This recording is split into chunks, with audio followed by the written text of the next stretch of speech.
We are live. Greetings, everyone, and welcome to another Educator Innovator Hangout.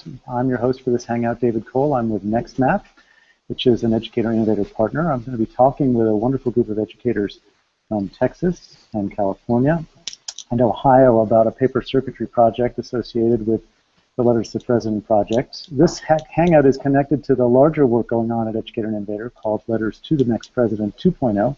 L2P is an initiative that empowers young people 13 to 18 to voice their opinions and ideas on issues that matter to them in the coming election. The URL, which is live now, and it's a functional content sharing site. You should check it out. Take a look. Letters2president.org. Letters, number 2, president.org. And the L2P, the Educator Innovator program has been doing these webinars for a number of years related to topics and issues that come up that we think about writing letters to the next president. And today we're going to introduce the concept of paper circuitry and talk about how people can use it to express their thoughts and opinions both in and out of an L2P context. One thing I want to say, this project around paper circuitry and NEXMAP's involvement in it started about 3 years ago with direct involvement and support from the National Writing Project, and it actually launched with a series of webinars with a bunch of practitioners, educators, and designers alike. And it's really exciting to be back several years later thinking about continued implementations of this work. And the project has grown, the footprint of the work has grown, the network has grown. So you're going to get to meet some of the folks who've explored this work with us, and we're thrilled to be here with them. For those of you who are watching this Hangout live, it'd be great for you to post your thoughts, questions, or ideas via the Q&A feature that's embedded in the video player, or feel free to tweet questions and follow along using the hashtag 2NextPrez, number 2, NextPrez, so hashtag number 2, NextPrez, P-R-E-Z. And so to get started, we're going to do a little bit of introductions, and I'll ask each person to go through to give a short description of who you are, where you are, what you teach, and then we'll check in again and sort of frame how we're going to handle this Hangout and the following two, because this is a 3-part series which gives us a chance to introduce some projects, some ideas, and get deeper into the practice and the approach. So I'm going to start by going left to right. Jeannine, we'll start with you, Jeannine, on my screen. You're on the left. Do you want us to go? So go Jeannine, Kate, and then Molly and Anna Marie. Okay. Well, I'm a doctoral student at the University of the Pacific, and I'm also an adjunct faculty at Teachers College, and so I work with lots of teachers about their pedagogy and how to embed STEM, and I'm researching alternative ways that teachers might be able to do that and afford it in their classroom. So I'm really interested in equity and inclusion, and I really first of all, I'm a nut about paper circuitry. I love this. I can't think of anything better. But I look at it as a gateway to programming and robotics, and as a way, paper circuitry, I think, is the best way to do that. So that's about what I have for right now.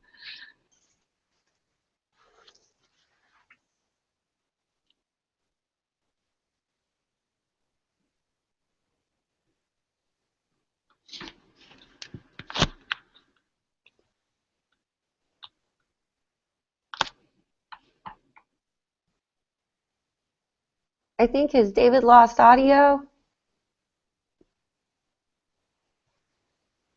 I can hear you, Kate. Okay. Molly, Anne-Marie, can you hear us? We can hear you. Yes. Why don't you go ahead? I think David's audio is not working. Okay, I'll go ahead. I'll just jump in. So my name is Kate Hodges. I have just started my 2nd year teaching at Oak Hills High School. I graduated from University of Cincinnati 2 years ago. They were very big into conceptual units because we had to complete the Ed TPA. And so that's kind of what drove me into paper circuitry, is it just fits so nicely within conceptual units, and the kids completely thrive on the troubleshooting aspects, and it's very easy to integrate it into this project-based learning model. And so kind of like Jeannine said, I'm a new nut, but I am very into it, and after seeing what it can do for students in a classroom, I am hooked. So I guess that's all I have for now. Audio's not working. I can hear you. Am I back? Yeah, There you You're are. back. Hi, David. We thought we Darn lost it. you. No sound? Oh, it Yes, happened. now you have sound. Yeah, You can hear me now, huh? you're our leader. We can't Can do you it still without hear you. me? Yes. Yeah. Okay, I'm there. Yes. Great. Sorry for that glitch. Anna Marie and Molly, description. I'll go ahead and Yeah, go first. We're together because we work at the same school. I'm Molly Adams, and I teach 10th grade at Waxahachie High School in Waxahachie, Texas. I've been teaching for several years, and I have a STEM and PBL background, and I'm now working in a traditional high school. And one of the things that I really love about the paper circuitry is kind of like what Kate said, what it does for the students and allows them to troubleshoot and really try to figure out how to problem solve through something. But I think my favorite thing about it is getting to work with teachers and really letting teachers experience kind of a paradigm shift when they do the paper circuitry work and think about how they might use it in the classroom.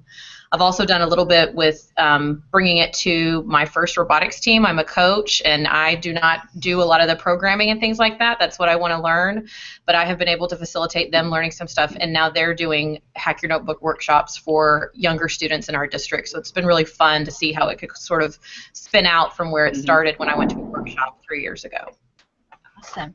And I'm Anna Marie Warren, and I teach at Waxahachie High School. I teach 12th graders on level and dual credit, and I'm also adjunct faculty at Navarro College. And I love the paper circuitry because I teach a lot of on-level students, and they don't have the exposure to something cool like circuitry. I mean, our students are coming to our English class not even knowing how to do a Google Doc or Word document, and I'm even teaching them basics of Prezis and PowerPoint. So this is a way that I can get them excited about writing and just having these light bulb moments. So I'm a novice myself, and I was impacted by a workshop I attended that David and Molly were doing in DC, and I've been hooked ever since. So I'm excited about my kids having that exposure to it because it's really something that's out of touch for the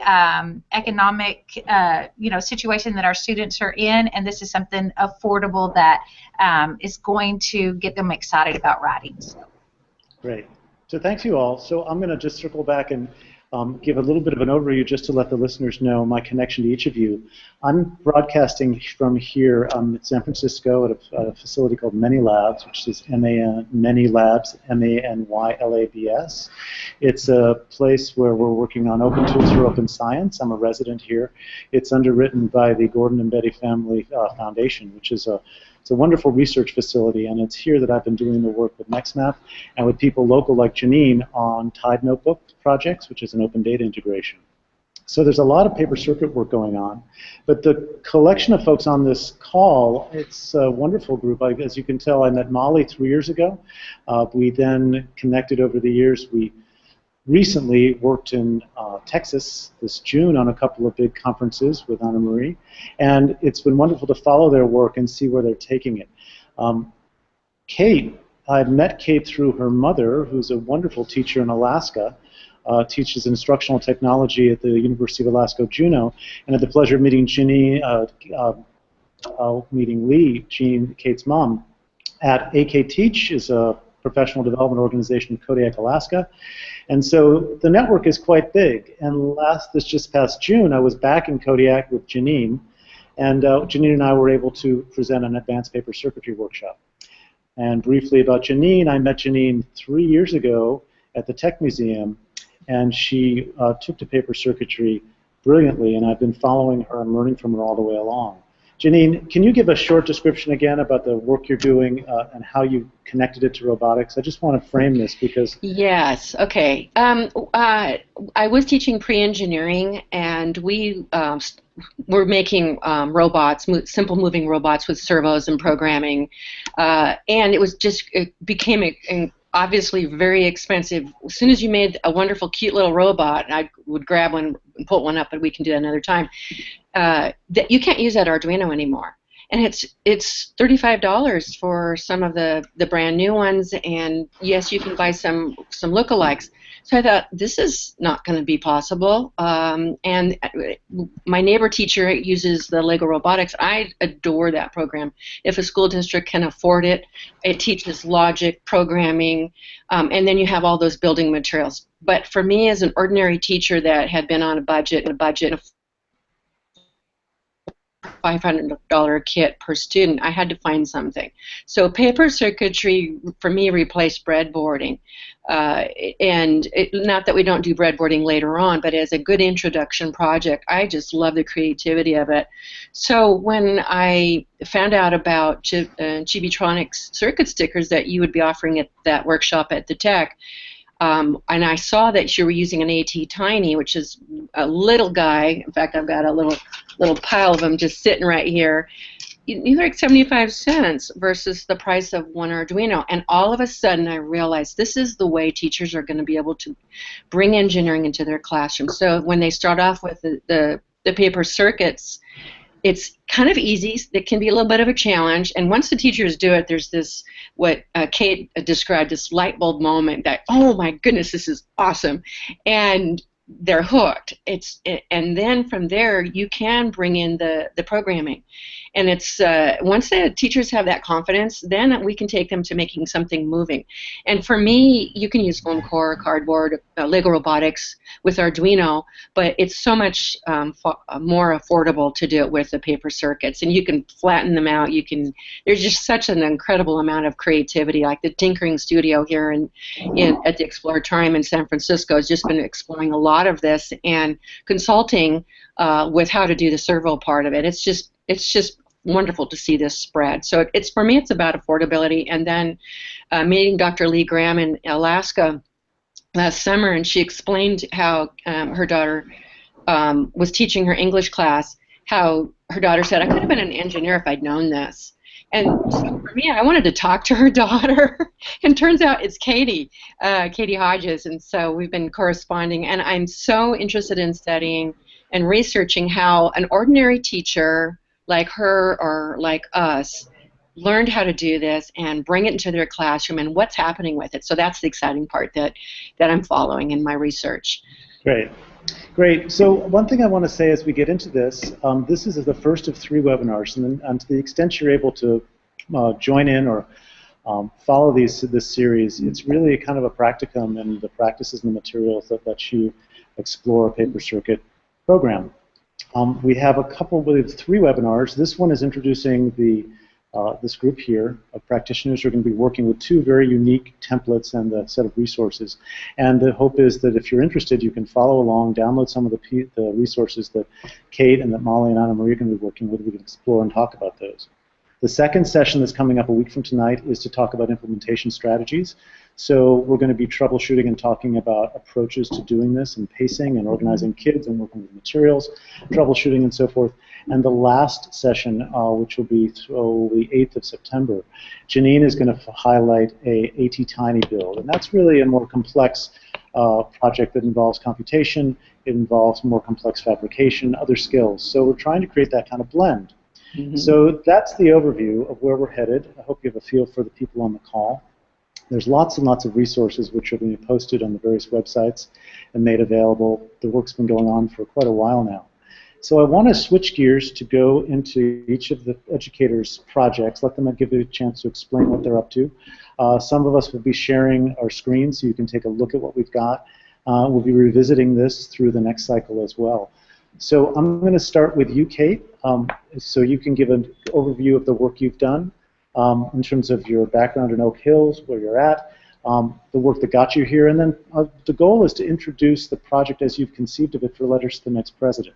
You've put together a unique multimodal project that picks up with a very wonderful activity you did last spring, and you're going to apply this work and this method to the L2P program and the Civic Engagement opportunities in your ELA classes. So feel free. So Kate, you want to give us an overview?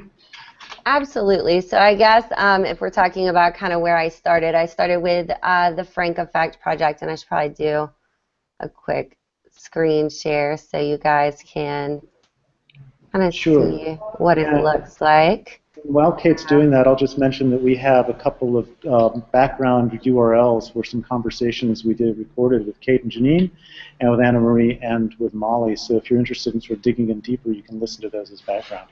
Go ahead, Kate. Okay, so I don't know if you guys can totally see that, but these are some samples for students.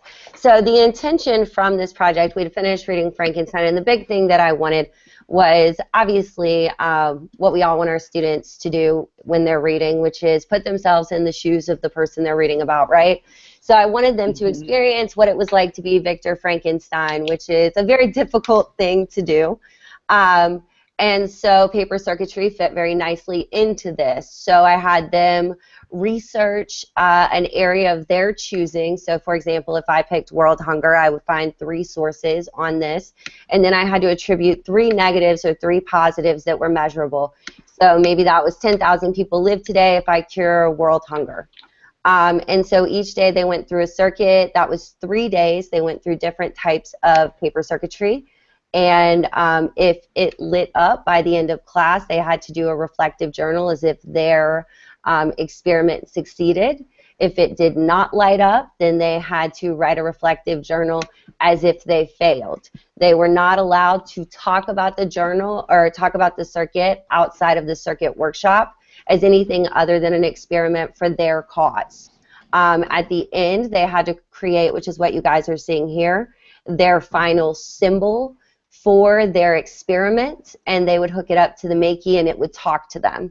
So it would say, because of you, 1 million people have clean water and food today. Or it would say, this is stupid. I don't want to do this anymore. And so I wanted them to really feel what it was like for something to take on a life of its own, even when they dedicated a lot of time on it. And I believe the URL for this blog will be shared. The lesson plan is in there. A lot of different videos, and kind of like Jeannine said, what made me a nut about this is, as you guys can see, I did not direct kids to play with the circuits the way they did. This group that you see here, they're holding hands, and one has their hand on the battery, one on the tape. They did this entirely independently, completely, they were just done. And they were like, oh, we just thought we'd play with it. Another thing kids like to do, which I think you can also see here, they stacked multiple batteries, and they liked to compare it to their cell phone. That happened in every class for whatever reason, which I'm a fan. I'm a fan of anything that makes kids want to learn a little bit more. So with that being said, when I designed the letter to the president, I wanted it to kind of, this is a student sample, so it's a little different than the one in the last video we did. But I wanted it to be an interactive experience between author and reader. So the cool thing, I think, is that when kids create this, they're doing their paper circuit. So it's here under this little person, okay, and she'll light up. And I have pictures that will be linked in a slideshow that you guys can have. And then they'll have their letter. So I don't know if you can see, but there's a little press button. So when they press that, it'll be hooked up to the Makey, and you'll press it, and what will happen is you will hear the child's rebuttal to a counterclaim that they initially formulated, so that they're thinking about, you know, what is this going to look like? What is the reader thinking ahead of time? But then they'll also, I put optional directions so that they can write directions to the president how to hook it up to the Makey.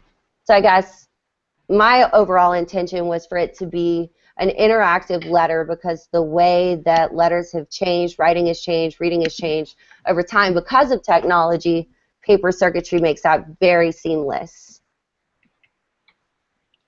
Nice. That's great.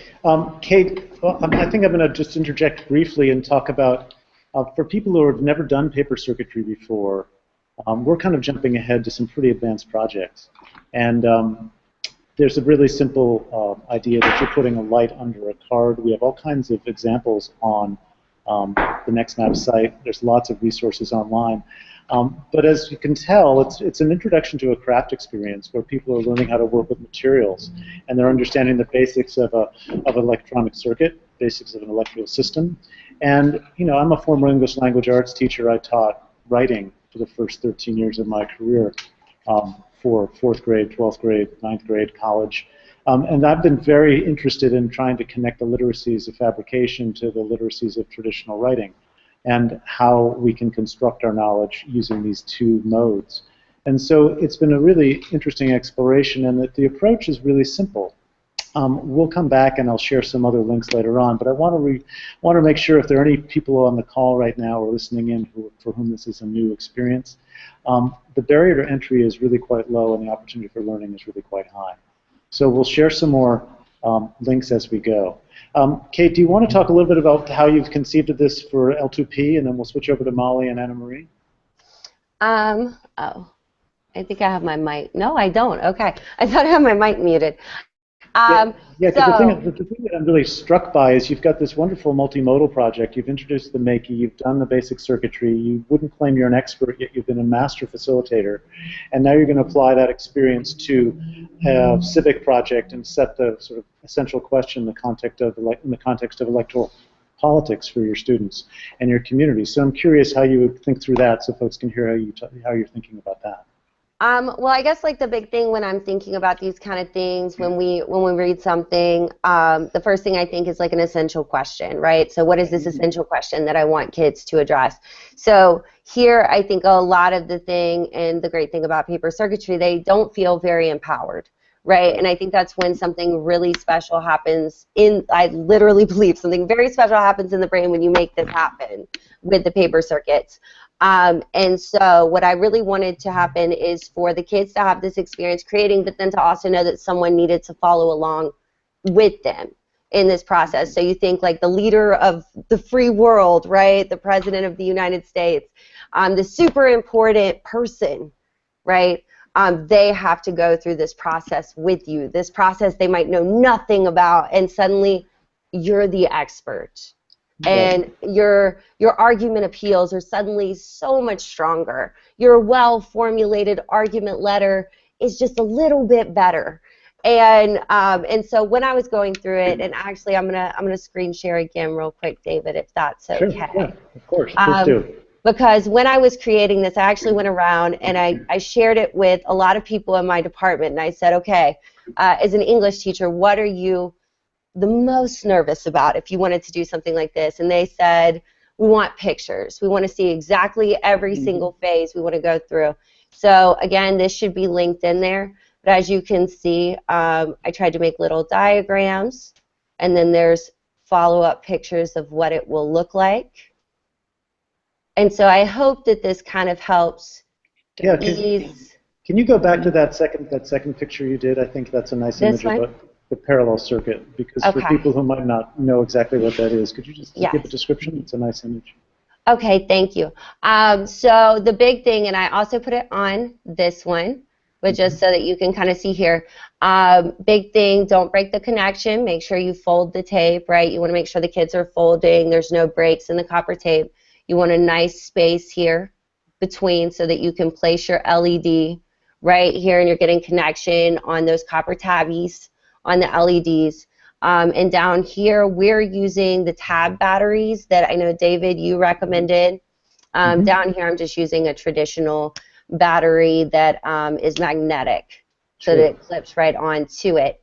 But yeah, I mean, right down here, I don't know if you can see my mouse because it kind of cut off on the picture, but down on the left bottom, that's where the battery is, so because it cuts off over here. For some reason, and I will say, like, I was probably, when I started this, the most apprehensive. Like, I was doing the slides and the switches, and I had no problems. For some reason, I looked at the parallel, and I was like, oh, no. You know, I don't know why. And so I hoped, yeah, and I hoped that this would, that it's kind of lengthy, the PowerPoint, but my intention wasn't for people to feel like they have to go all the way through, but that if you are nervous, if there are concerns, know that I feel like probably everyone is concerned when they first step in. It helps to have those pictures and guidance. That's great. That's great. Thank you. Absolutely. Yeah. So let's switch gears to Texas right now. Molly and Anna Marie, you guys could give an overview of the work you've done. I think if you want to share with a screen share some of the resources you've developed, I think it'll give people who are new to this work a chance to understand how you have taken this work on, the directions you've gone with it. I know that, I'll just say this for the folks who are listening in. Molly and Anna Marie are going to be piloting a template that I developed with some other collaborators and took to the U.S. Patent and Trade Office's workshop. And Molly and Anna Marie helped me modify that template for use in an ELA class. So we're going to be talking about that a little bit tonight, and we'll be sharing that work, those files, with you all. But Molly and Marie, do you guys want to start and kind of walk us through your work, some examples of what you've done? And then we can do this together in terms of exploring the templates around the L2P opportunity. Does that sound okay?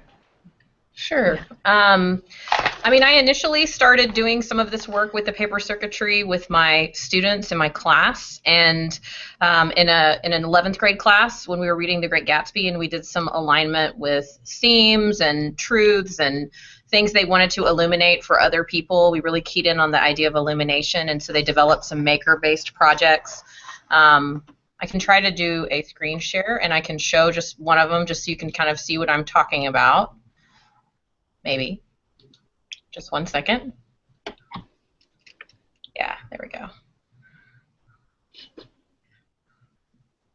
was going to show the roller coaster, but I can't find it. Anyway, they just made some projects kind of like this where they had to have a circuit in them, and then they needed some kind of writing on them just so that they could illuminate something from Gatsby that they thought was the most important.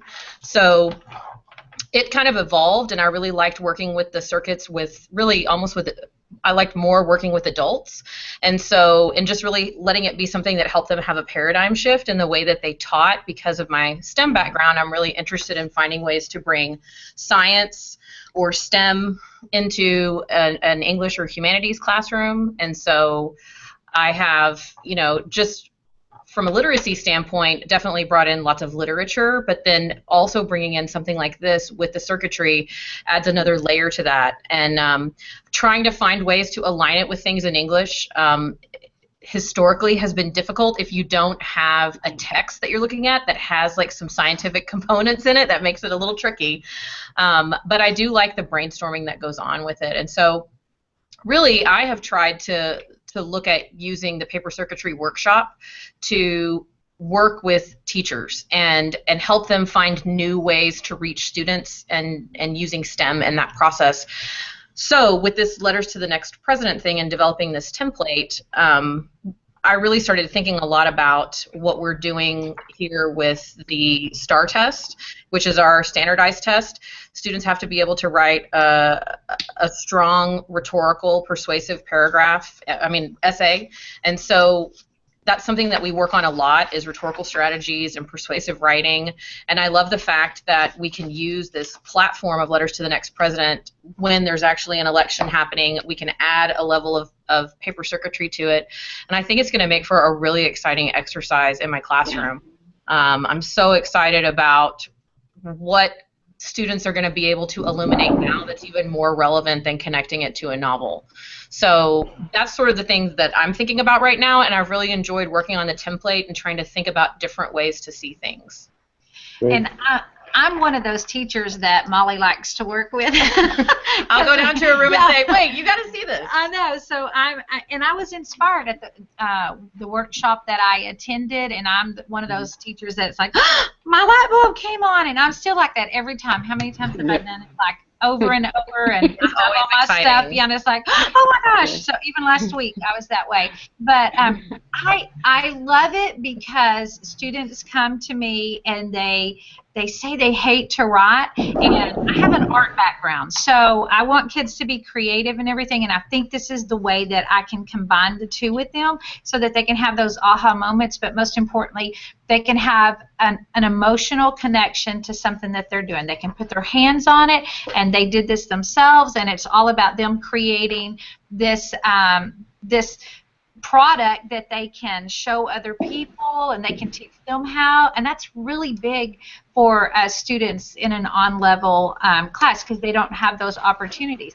And so what this has done for me is it's made me look at projects and things or activities that I do in the classroom already, and it's made me kind of go further. Like I'm real inspired to change Beowulf so that my students can create a today hero and rewrite rewrite the story. And so I'm even inspired by Kate's projects that that she's doing. I think that's something that would really fit in my classroom. So taking a piece of literature that is historically very unexciting, if you would say, for students, and they don't understand it a lot, but if I'm able to add the circuitry to that, it's another layer that's going to connect them and make them think outside of Beowulf. It says, what is this hero image, and who are today heroes that I can look up to or relate to. So I'm really excited about that.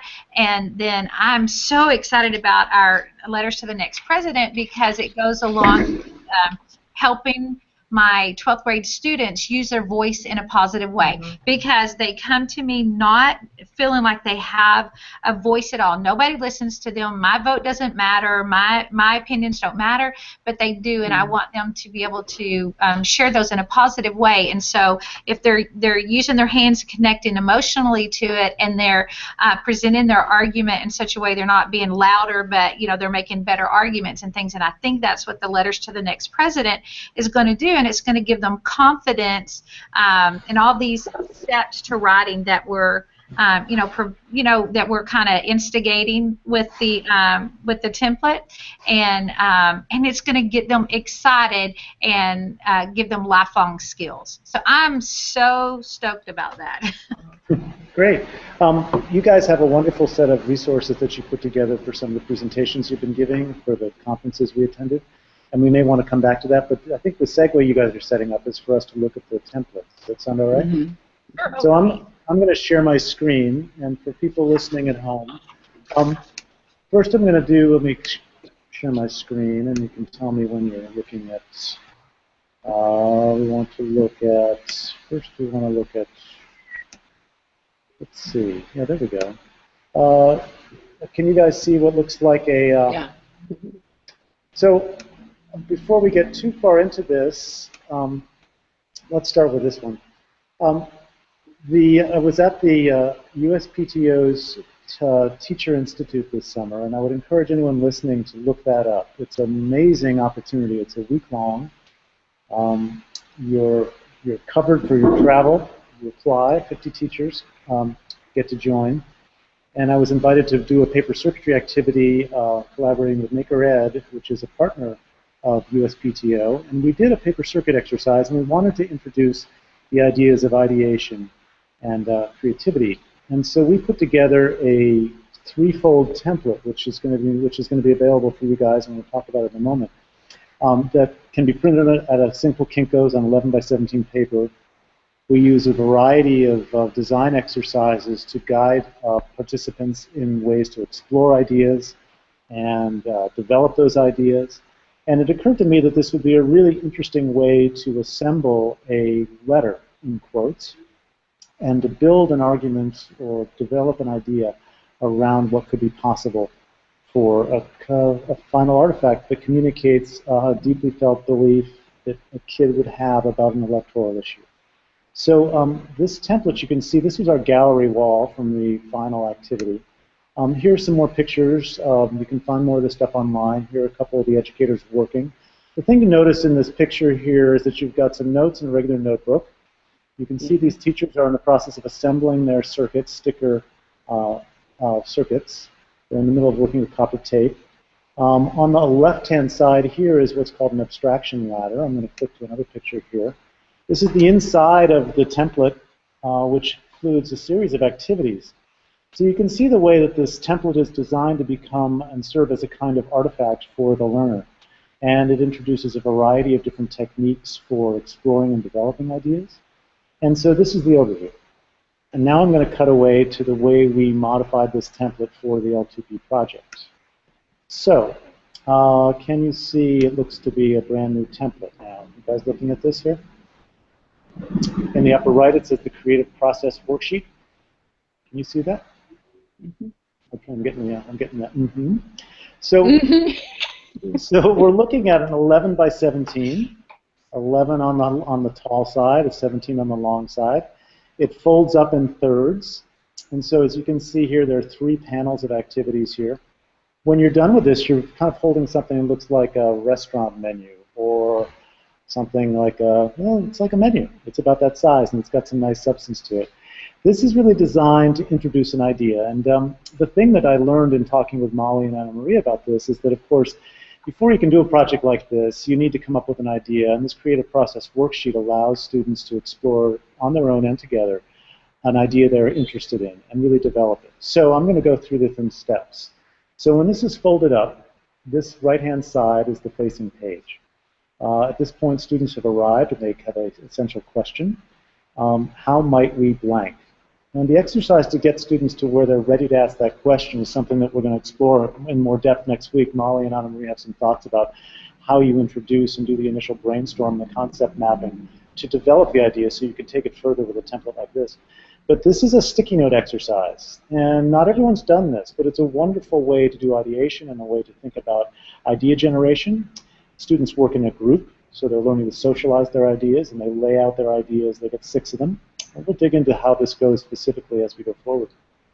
The next side, let's jump over here. Now we've flipped the sides, and we have the abstraction laddering exercise. And this was an interesting takeoff. And then, Molly, I'll let you talk a little bit about this, because the way this goes, you can imagine you've done sticky notes up here. You can see it maybe in the little thumbnail. And you've developed a key idea and gotten feedback from your peers. You'll then take your key idea and you'll drop it into this little box here, and then you'll develop it in a couple of different ways.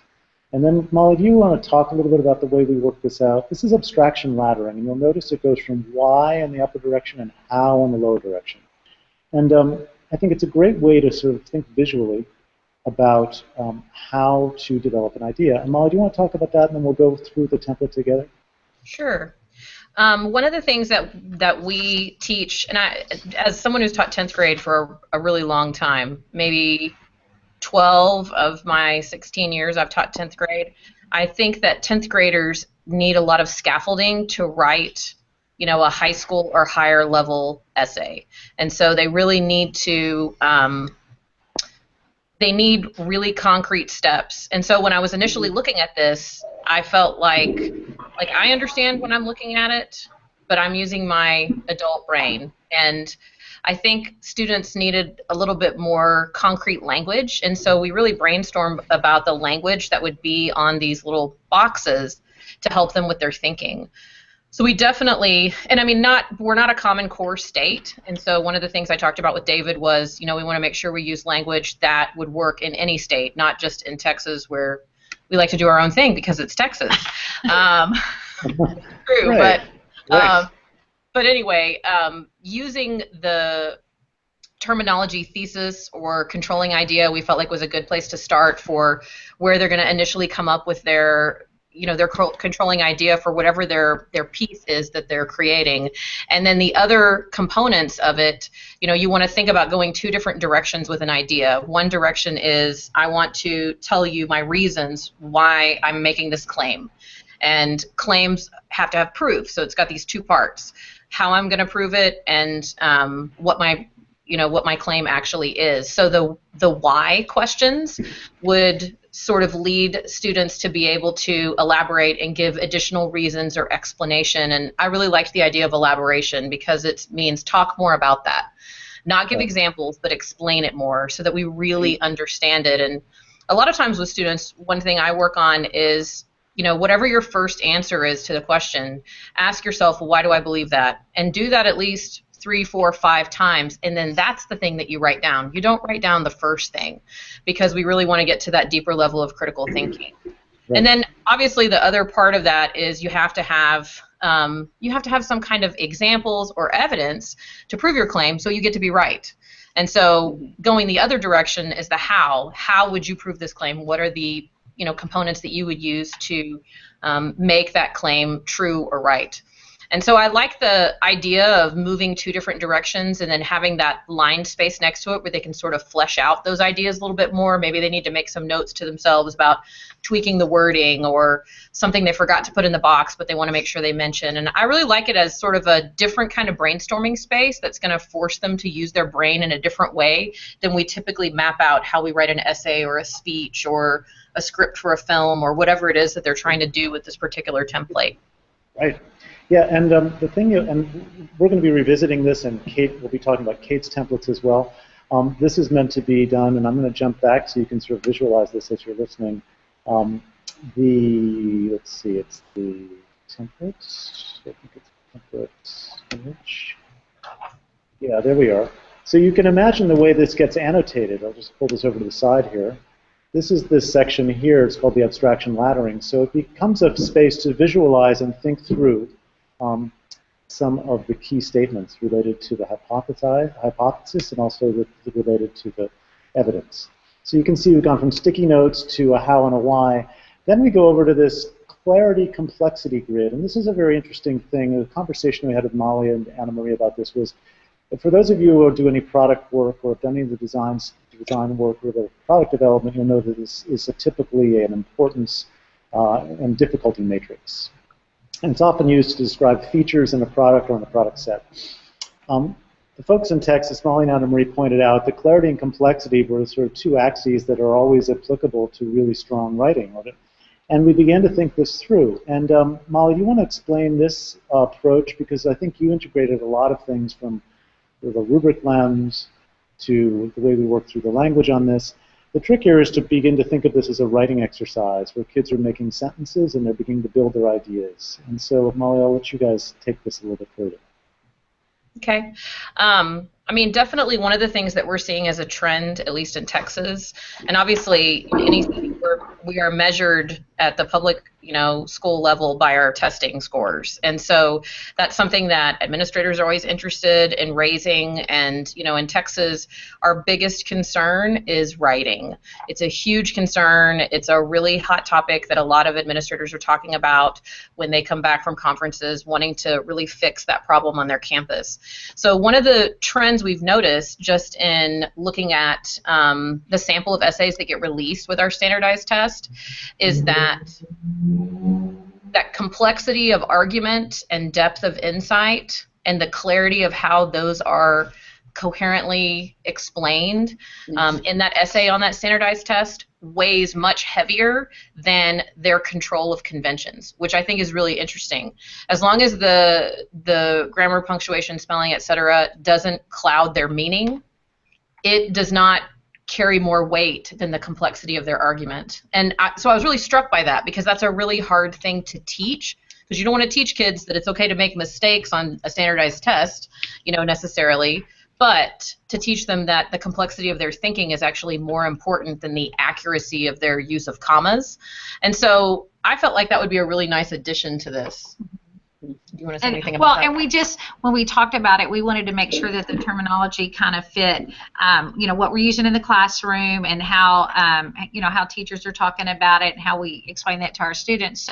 So what we've come up with, really fits that mold, and it really encourages the critical thinking, and that goes far beyond the standardized testing. That's going to take them past high school and into the business world, and it's going to take them into their college too. So we didn't want it to be something that was just geared for how we're writing in Texas or in our high schools, but we wanted it to be terminology that they would be taken beyond that. So, and our rubric for how those standardized test essays are graded has 4 columns, and those 4 columns have sections on them related to development and coherence, which really have to do with the complexity and clarity that we've used on the graphic. And so we really sort of brainstormed about how, which quadrant would you be in when you're the most insightful and the most clear? What would your goals be?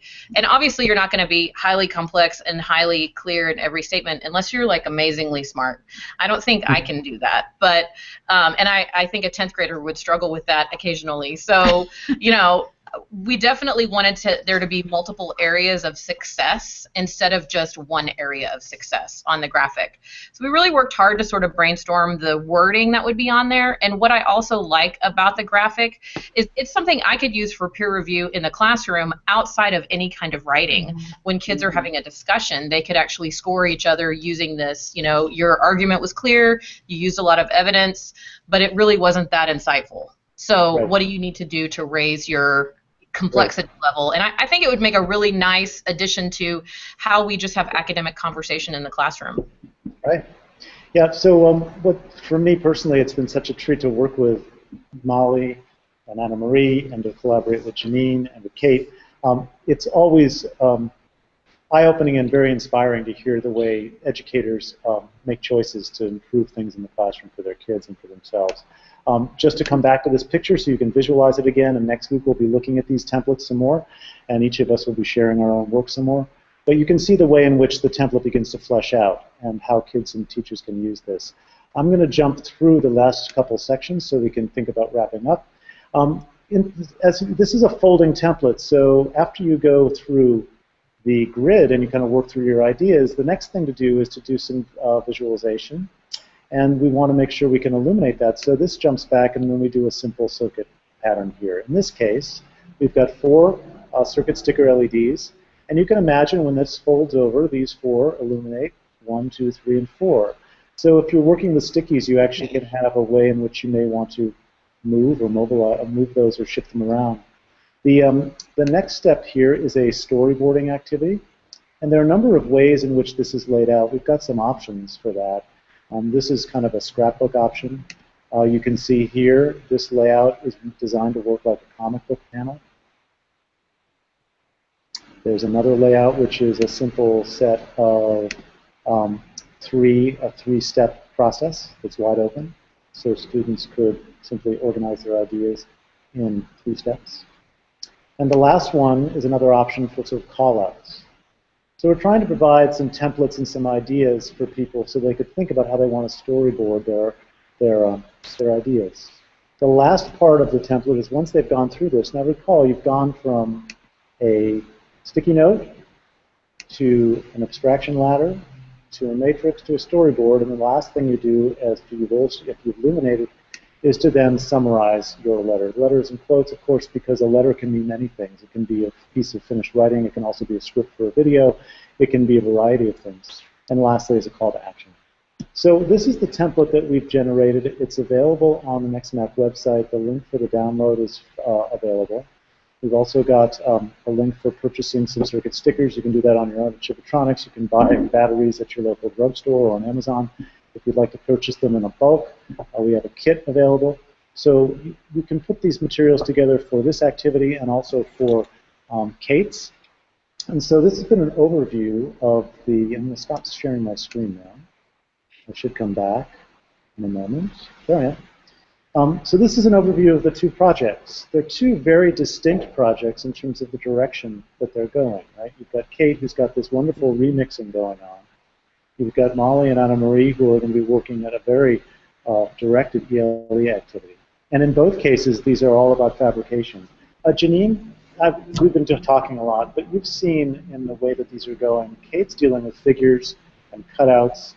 We've got almost, I wouldn't call it origami, but we're using a very specific expression, way in which folding is working on our template.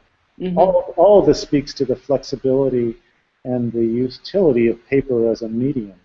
You want to give it, and you've done a lot of this work, and we've really tried to put a couple projects forward from different parts of the country with these wonderful teachers. It speaks again to the flexibility of the work and the approach. Interestingly, these groups are all ELA instructors.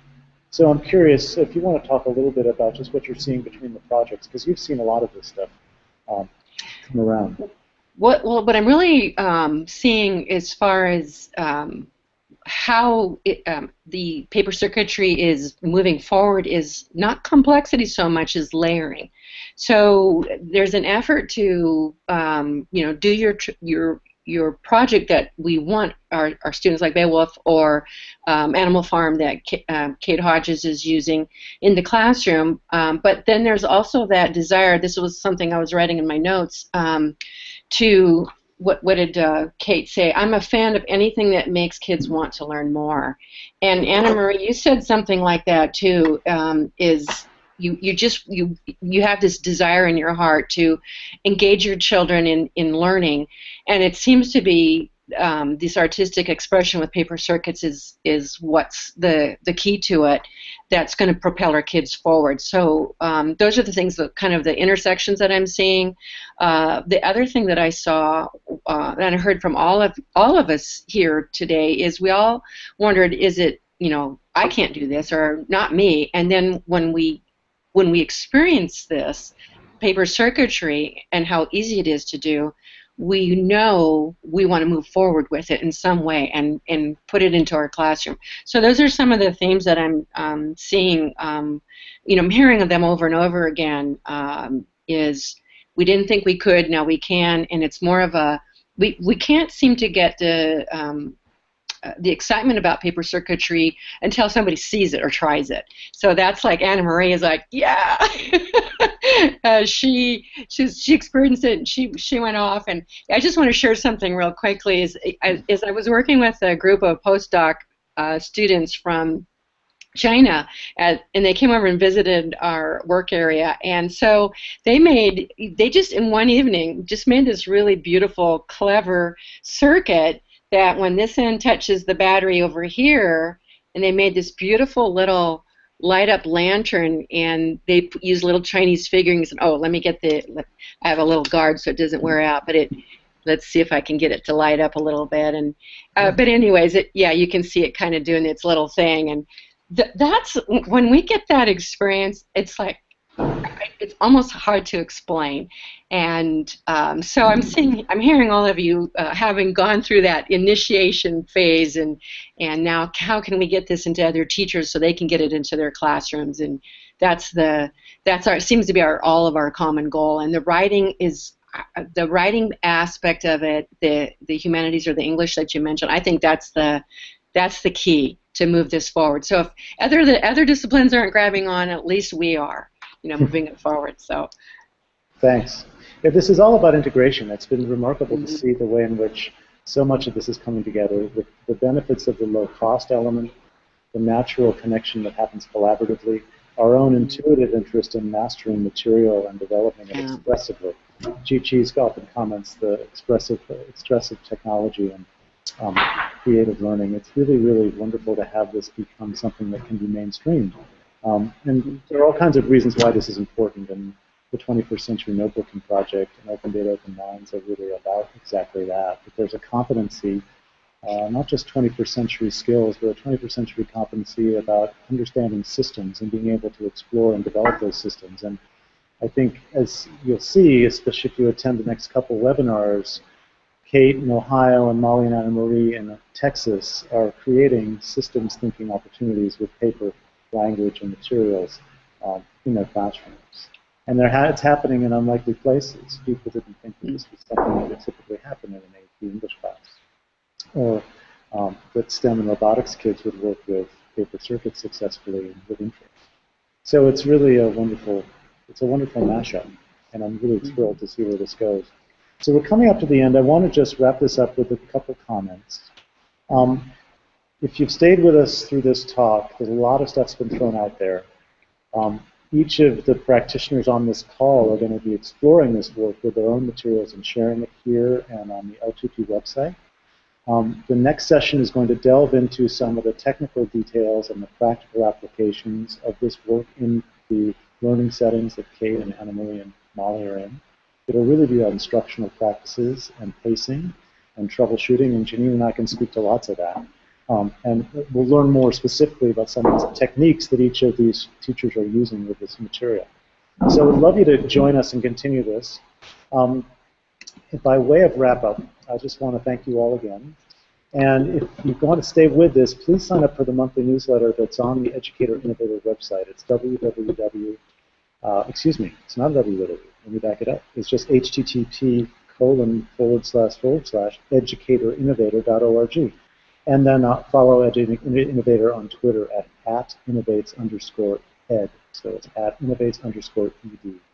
And you'll be able to track all of this. And last but not least, two very important details: the hashtag for all this work, because the network that associates with this work coming out of the Connected Learning work and the National Writing Project's collaborators and the CL MOOC groups and others is extensive, and the amount of expertise and experience is remarkable. So follow the hashtag 2NextPres, number 2 NextPres, PREZ, is the hashtag for this work, and it's going to be unfolding over the course of the election campaign, and there'll be some summary work happens following the election in November. And last but not least, please visit the Letters to the President website, letters2president.org. It's a really, really robust platform. I had the pleasure of working on the very first instance in 2008. when the trick at that point was to integrate Google Docs into this distributed writing activity, which was remarkable. And as you can imagine, Google Docs in 2008, it was a bit of a fire drill, but it worked beautifully. And a lot of work was shared. So 8 years later, the Writing Project and KQED have put together a version 2 of the platform. This is version 2 of the program. And it's got a wonderful way in which you can put your work up online. As an educator, you verify what's being posted. You can engage your kids. They can use it as a sharing platform or a blogging platform. There are lots you can redirect. It's a great way to share material and to check out what other classes and kids are doing around the country. So please visit letterstopresident.org. And we'll be updating our respective websites and sharing our links. So thanks so much for joining us, and we'll look forward to seeing you or having you tune in next week or checking the URLs out when they've been saved online. And thanks again to the folks at Educator Innovator who are putting this all together and giving us a chance to share this work. It's a huge treat. Any other last comments from you all? Nope. Thank you so much for having us. Thank you. Thank you. You're all good to go? Okay. All right, then. We'll see you again soon.